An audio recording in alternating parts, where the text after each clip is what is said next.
Você já se pegou pensando como antes o mundo era mais simples, que as músicas eram melhores, que as pessoas se olhavam nos olhos, que a vida respirava num ritmo diferente? Esse sentimento tem nome, nostalgia, mas ela é menos ingênua do que parece. A nostalgia pode transformar o passado numa paisagem mais bonita e mais segura do que ele realmente foi. E com isso a gente começa a desejar uma versão editada da vida. Hoje eu vou te mostrar como a cultura inteira foi sequestrada por essa emoção, porque o mercado aprendeu a vender o passado como se fosse refúgio, e como você pode usar a nostalgia a seu favor em vez de virar refém dela. Você já deve ter visto muita gente tirar foto com um iPhone ultrapotente, mas colocar um filtro para parecer que foi batido por uma câmera analógica de 1970. É como se o presente, na sua nitidez total, precisasse parecer uma lembrança antes mesmo de virar uma. Para entender essa armadilha, a gente precisa separar dois sentimentos que o mercado adora misturar: saudade e nostalgia. A saudade, palavra considerada única, porque nenhuma outra língua tem um termo que capture exatamente o mesmo conjunto de sentimentos, nasce da falta de algo ou alguém que já fez parte da sua vida. Uma pessoa, um lugar, um momento. Ela mistura dor pela ausência com carinho pela lembrança. Você sente saudade de um amigo que se mudou, de uma viagem que te marcou. Mas há um objeto real ali, algo que existiu e foi embora. Já a nostalgia funciona como uma forma de memória afetiva, geralmente mais doce e idealizada. Ela destaca o que era bom, suaviza o que era ruim e cria uma sensação difusa de que aquele tempo era melhor. A saudade tem endereço. A nostalgia se espalha como névoa, e névoa é muito mais fácil de manipular. Eu vou te explicar.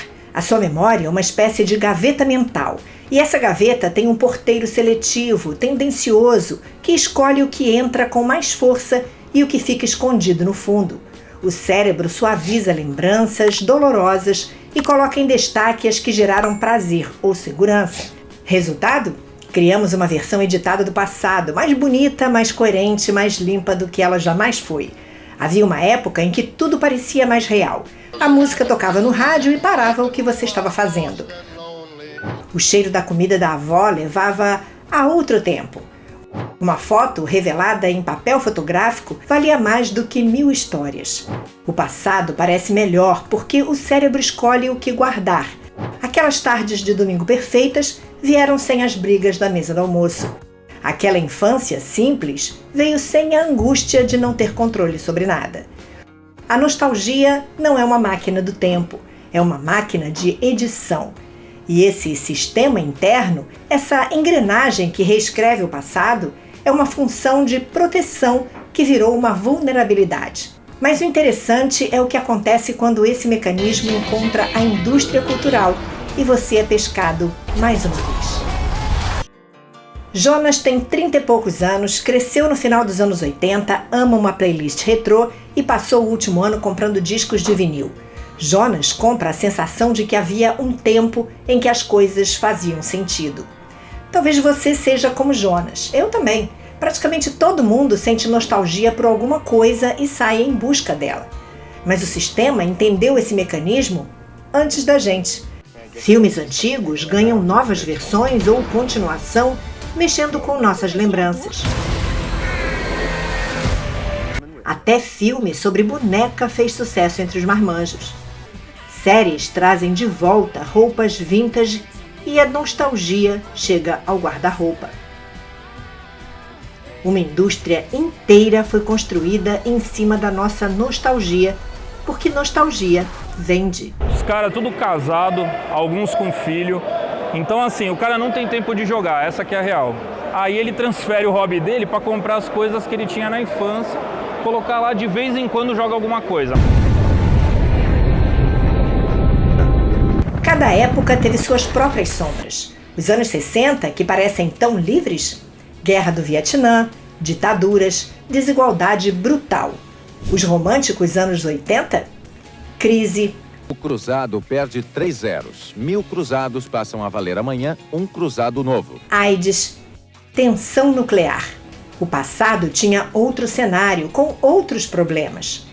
É como olhar para um carro antigo num museu. Brilha, tem curvas elegantes, parece perfeito, mas você esquece que ele não tinha airbag, o motor falhava na chuva e o ar-condicionado era abrir a janela. Eu já me peguei pensando em biscoito Mirabel, no chocolate em formato de cigarro, nas balas em forma de boneca que eu ganhava quando eu ia ao cinema, nas bonecas lançadas anualmente pela Estrela. Confesso que gosto de bonecas até hoje. Tem uma aqui no cenário para provar, tá aqui atrás. Mas a minha infância também teve partes ásperas. Quando enfrentamos o caos do presente, tecnologia que não para, crises que se empilham, informação em excesso, é instintivo buscar refúgio num passado que parece já resolvido. Porque o passado já tem final. A gente já sabe como aquela história terminou. E essa é exatamente a armadilha. Confundir conhecer o final com ter vivido algo melhor. Se isso já é um ponto de não retorno, o que vem agora é o que realmente muda o jogo. A pesquisadora de Harvard, Svetlana Boym, uma das maiores autoridades no assunto, diz que existem 2 tipos de nostalgia. Existe a nostalgia restauradora, é aquela perigosa que acredita que o passado pode e deve ser reconstruído exatamente como era. É aqui que nascem os nacionalismos extremos e a negação da realidade. E existe a nostalgia reflexiva. Ela usa a memória para refletir sobre o que perdemos e o que podemos integrar hoje. Quando usada dessa forma reflexiva, a nostalgia funciona como um recurso psicológico. Ela combate a solidão, aumenta a resiliência e nos ajuda a manter a nossa identidade em tempos de mudanças rápidas e caóticas. O que você pode resgatar de verdade é o hábito de desacelerar, a prioridade nas conexões humanas reais, a simplicidade de um hobby analógico, fotografar em filme, escrever à mão, cozinhar sem pressa.